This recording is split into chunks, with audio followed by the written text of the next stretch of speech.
Praise the Lord. जय मसीह की सारे परमेश्वर के बच्चों को। तो आज के इस वीडियो में हम हमारे बच्चों के ऊपर घोषणाएं करना सीखेंगे। हमारे बच्चों के ऊपर हमें घोषणाएं क्यों करनी है, हमारे बच्चों को हमें परमेश्वर की आज्ञाएं क्यों सिखानी है और परमेश्वर के वचनों को हमें हमारे बच्चों में क्यों बोना है, ये हम इस वीडियो के माध्यम से जानेंगे। तो फिर आइए हम ये वीडियो आज शुरू करते हैं। तो आज के इस वीडियो के माध्यम से परमेश्वर आपके घराने में आपके बच्चों को प्रभु यीशु मसीह के सामर्थ्य नाम से ब्लेस करें। हालेलुया। अब यहाँ पर मैंने ऐसे भी मसीह लोगों को देखा है कि अरे हम तो अपना लाइफ, अपनी जीवन जी ही रहे हैं, दिन कट रहे हैं, बच्चों को उनका करने दें। और ऐसे माँ बाप अपने बच्चों में परमेश्वर को वचनों को नहीं बो पाते हैं। यहाँ तक कि जो बहुत पैसे वाले अमीर घरानों के लोग होते हैं, वो अपने बच्चों को इन सांसारिक चीजों में इतना उलझा लेते हैं।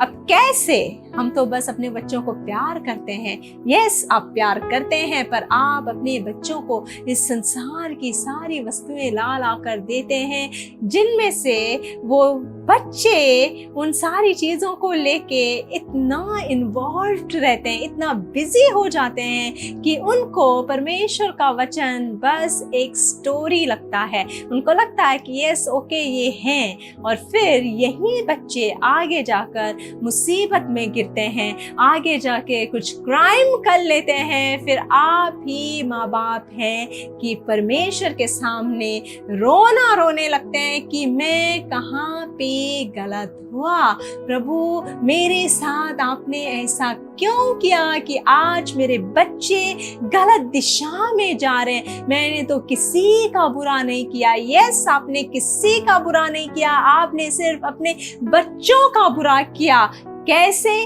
आपने अपने बच्चों को परमेश्वर की आज्ञाएं नहीं सिखाई। मूसा ने इजराइलियों को परमेश्वर की आज्ञाएं दी और इजराइलियों से कहा कि आज्ञाएं अपने बच्चों को भी सिखाओ और उन्हें अपने बच्चों को सिखाने के लिए बोलो, और तब जाके परमेश्वर का न्याय, परमेश्वर की आज्ञाएं उनमें बनी रहेंगी। और अगर परमेश्वर का वचन उनमें बना रहेगा तो वो परमेश्वर के वचनों पर चलेंगे, क्योंकि परमेश्वर का वचन कभी भी खाली नहीं जाता, वो कभी भी वॉइड नहीं होता है। परमेश्वर से निकली हुई कोई भी चीज कभी भी नश्वर नहीं होती है, वो वॉइड नहीं होती है, और वो अपने वचन के स्वरूप फल लाती है। और ये श्योरिटी हमें ये पवित्र शास्त्र देता है। आपको ये पवित्र शास्त्र पढ़ने की और इन वचनों पे मनन करने की बहुत जरूरत है, आपको, मुझे, हम सभियों को, क्योंकि आज के टाइम में, आज की डेट में ऐसे भी कंट्रीज हैं जहां पर लोग हैं, विश्वासी हैं, जो परमेश्वर के वचन सुनने के लिए तरसते हैं, पर उन्हें ये नहीं मौका मिल पाता है। पर वो जितना वचन सुनते हैं, उनको जैसे हम लोग अपने हीरे जवाहरात, सोना चांदी को सहेज कर संभाल के रखते हैं, उस रीति से वो परमेश्वर का वचन जब वो सुनते हैं, वो अपने हृदयों में उन्हें सहेज कर रखते हैं, उन पे वो मनन करते रहते हैं। कुछ कंट्रीज में ऐसा भी रूल है कि वहां पर वो बाइबल नहीं रख सकते हैं। पढ़ना तो बहुत दूर की बात है। अगर वहां पे किसी के पास भी, अगर सरकारी अफसर ने वहां पे ऐसे ऑर्डर ही पास हुए हैं कि अगर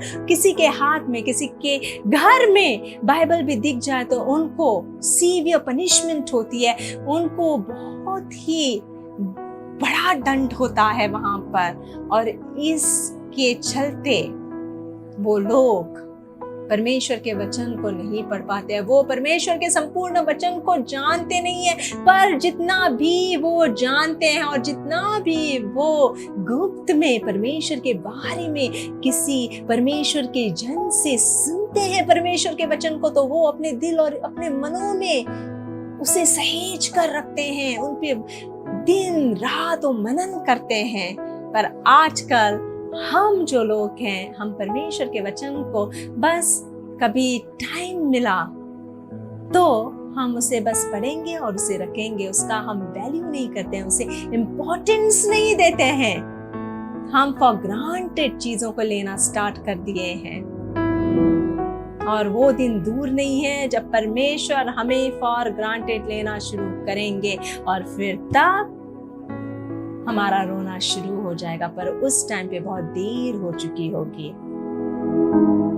तो इसलिए परमेश्वर के बच्चों, आप बहुत ही ब्लेस्ड हैं कि आपके पास परमेश्वर का वचन है, परमेश्वर का पवित्र शास्त्र है, जिसे आप फ्रीली जब आपका मन करे तब आप इसे पढ़कर इनके वचनों पे मनन कर सकते हैं, इनके वचनों को ग्रहण करके अपने लाइफ में, अपनी आत्मा में, अपने मनों में सहेज कर रख सकते हैं। और जैसे मैंने स्टार्टिंग में कहा है कि परमेश्वर का वचन नश्वर नहीं है, परमेश्वर से निकली हुई कोई भी चीज नश्वर यानी कि उसका नाश नहीं होता है। ये जो शरीर है वो मिट्टी से बना हुआ है, और इसलिए जैसे जैसे एज होती है हम सिम्टम्स देखते हैं कि ये इधर कुछ खराब हो गया, ये हड्डी किधर कुछ हो गई, इधर कुछ और हो गया, ब्रिंकल्स आना स्टार्ट हो गए, बाल सफेद होना, क्योंकि वो टाइम के साथ बदल रही है। वो नश्वर चीज है और एक दिन वो नाश हो जाएगी। वो मिट्टी से बनी है, वो मिट्टी में जाके मिलेगी। पर परमेश्वर का वचन कभी भी नाश नहीं होगा। और इसका एग्जाम्पल है हमारी आत्मा। हमारी आत्मा परमेश्वर के द्वारा, परमेश्वर से आई हुई है, और इसलिए जब आत्मा शरीर छोड़ देती है, जब हमारा टाइम खत्म हो जाता है, तो वो आत्मा मरती नहीं है, वो आत्मा परमेश्वर के पास जाती है, और जजमेंट, न्याय के दिन डिसाइड होगा कि वो आत्मा प्रभु के साथ स्वर्गलोक में होगी या शैतान के साथ उस नरक की अग्नि में अनंत काल के लिए जलती रहेगी। और इसका चॉइस आपके हाथों में है कि आप क्या चूज कर रहे हैं, अपने लिए, अपने घरानों के लिए, अपने बच्चों के लिए। और इसलिए आज की घोषणाएं हम हमारे बच्चों के लिए लेकर आए हैं। और जो भी माता पिता मेरी ये वीडियो देख रहे हैं,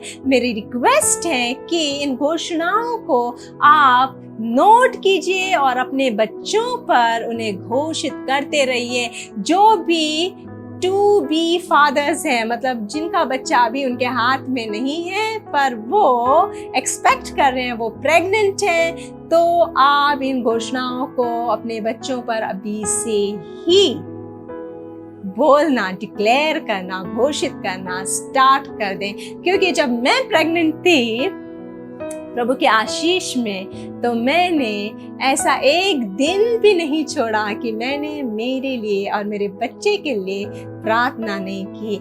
मैं मेरे बच्चे के लिए रोज प्रार्थना करती थी, और मेरा पति भी हमारे लिए और हमारे बच्चे के लिए रोज प्रार्थना करते थे। और आज परमेश्वर की सामर्थ्य नाम में हम वो वचनों को हमारे बच्चे में देखते हैं, और हम परमेश्वर का धन्यवाद देते हैं क्योंकि हमारा बच्चा प्रभु यीशु मसीह के सामर्थ्य नाम में आज ब्लेस्ड है। और आप कितने लोग चाहते हैं कि आपका बच्चा भी ब्लेस्ड हो? आपके जो बच्चे हैं, आपकी जिम्मेदारी है कि आप उन्हें ब्लेस करें, क्योंकि प्रभु यीशु मसीह ने खुद कहा है कि परमेश्वर का राज्य बच्चों का है। बच्चों का बहुत ही इम्पोर्टेंट रोल है, और हमारा बहुत ही इम्पोर्टेंट रोल है कि हम परमेश्वर के वचनों को हमारे बच्चों में बोएं, और इसकी शुरुआत हमें अभी से करनी है। हालेलुया। नीति वचन 22:6 हमसे कहता है कि हम अपने बच्चों को कैसी शिक्षा दें। लड़के को उसी मार्ग की शिक्षा दें जिसमें उसको चलना चाहिए, और वह बुढ़ापे में भी उससे न हटेगा। यहाँ पर लड़के कहा है। लड़के इसका मतलब सिर्फ लड़कों के लिए नहीं है। जब मैं नई नई विश्वासी बनी थी तो जब मैं पढ़ती थी कि लड़के, तो मुझे लगता था कि परमेश्वर सिर्फ लड़कों से प्यार करते हैं, लड़कियों से नहीं। ऐसा नहीं है। यहाँ पर ये जनरल टर्म है, क्योंकि हम में परमेश्वर कोई भेदभाव नहीं करते। हम सब परमेश्वर के प्रिय बच्चे हैं, हम सब परमेश्वर के बेटे हैं, और इसलिए नीति वचन यहाँ पे हमें लिखा गया है और ये कहता है कि हमें अपने बच्चों को उसी मार्ग की शिक्षा देनी है जिस पर हम उससे देखना चाहते हैं। अगर आप अपने बच्चों को बुराई की तरफ जाते हुए देखना चाहते हैं तो आप अपने बच्चों को कभी भी, जब वो गलत करेंगे, आप उन्हें करेक्ट नहीं करेंगे, तो आप डेफिनेटली अपने बच्चे को गलत रास्ते पर ही जाते हुए देखेंगे, क्योंकि आपने उसको कभी भी करेक्ट नहीं किया जब वो गलत करते थे। और इसका इनडायरेक्टली मीनिंग होता है कि आपने उसे ना करेक्ट करते हुए ये शिक्षा दी है कि जो वो कर रहा है वो सही है और वो चीज उसके बुढ़ापे तक रहेगी। तो इसलिए जब वो छोटे से हैं तभी से हमें उन्हें उस मार्ग की शिक्षा देनी है जो मार्ग हमें परमेश्वर की तरफ लेके जाता है, और हमें उसी मार्ग की शिक्षा देनी है जिस पर हम अपने बच्चों को चलते हुए देखना पसंद करेंगे, और वो चीज उनके बुढ़ापे तक उनके साथ रहेगी। वो शिक्षा उनके बुढ़ापे तक उनके साथ रहेगी, और जब वो शिक्षा उनके बुढ़ापे तक साथ रहेगी तभी वो अपने बच्चों को वही शिक्षा दे पाएंगे जो आज आप उनके अंदर बो रहे हैं। हालेलुया। भजन संहिता 127 3 और 4 हमसे कहता है, देखो लड़के यहोवा के दिए हुए भाग हैं, गर्भ का फल उसकी ओर से प्रतिफल है। जैसे वीर के हाथ में तीर वैसे ही जवानी के लड़के होते हैं। Hallelujah.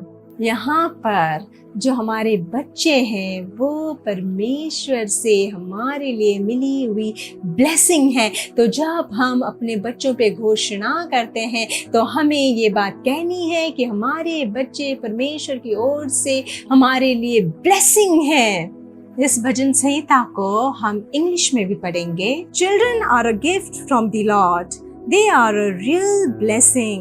The sons a man has when he is young are like arrows in a soldier's hand.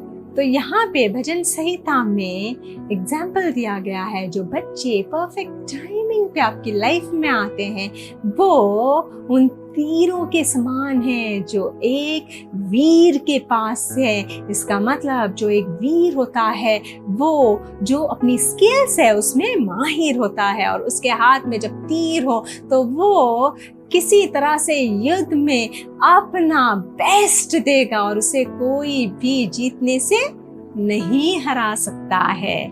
तो इस रीति से हमारे बच्चे हमारे लिए हैं। हालेलुया। और जब परमेश्वर के वचनों को आप अपने बच्चों में बोने लगेंगे, अगर आप प्रेग्नेंट हैं और आप अपनी प्रेगनेंसी में परमेश्वर के वचनों को अपनी प्रेगनेंसी के ऊपर बोना स्टार्ट करोगे, तब यशाया चैप्टर 54 वर्स नंबर 13 की ब्लेसिंग आपके बच्चे पर होगी। और वर्स नंबर 13 हमसे कहती है, तेरे सब लड़के यहोवा के सिखाए हुए होंगे और उनको बड़ी शांति मिलेगी। हालेलुया। तो यहाँ पर परमेश्वर का वचन हमें कहता है कि जब हम परमेश्वर का वचन अपने बच्चों में बोलना स्टार्ट करेंगे तो हमारे बच्चे परमेश्वर के सिखाए हुए होंगे। हमें ये घोषणा करते रहना है कि परमेश्वर प्रभु यीशु मसीह के सामर्थी नाम से हमारे बच्चे परमेश्वर के सिखाए हुए बच्चे हैं। आमीन। अगला वचन है 1 कुरिन्थियों चैप्टर 2 वर्स 16, क्योंकि प्रभु का मन किसने जाना है कि उसे सिखाए, परंतु हम में मसीह का मन है। हालेलुया। हम इस वचन को अपने बच्चों में किस रीति से बोएंगे, हम अपने बच्चों के ऊपर इस वचन को किस रीति से घोषणा करेंगे। हम कहेंगे कि प्रभु यीशु मसीह के सामर्थ्य नाम से हमारे बच्चों में परमेश्वर प्रभु यीशु मसीह का मन है, वो अपने लाइफ में हमेशा बेहतर चॉइस करेंगे, वो इंटेलिजेंट होंगे, वो बुद्धिमान होंगे, वो समझदार होंगे। आमीन। यहोशू की किताब चैप्टर 1 वर्स नंबर 9, क्या मैंने तुझे आज्ञा नहीं दी, याव बांध कर दृढ़ हो जा, भय न खा और तेरा मन कच्चा न हो, क्योंकि जहाँ जहाँ तू जाएगा वहाँ वहाँ तेरा परमेश्वर यहोवा तेरे संग रहेगा। आमीन। ये वचन हम परमेश्वर का हमारे बच्चों के ऊपर जब घोषणा करते हैं तो ये वचन हमसे कहता है कि भय मत खा, यानी कि डरो नहीं, क्योंकि जहाँ जहाँ तुम जाओगे वहाँ वहाँ तुम्हारा परमेश्वर तुम्हारे साथ रहेगा।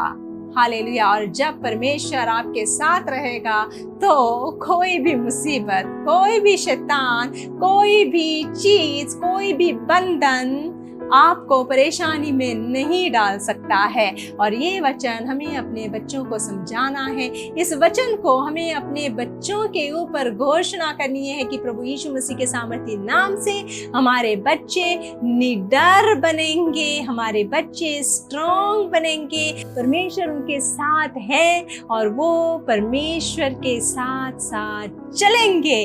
आमीन।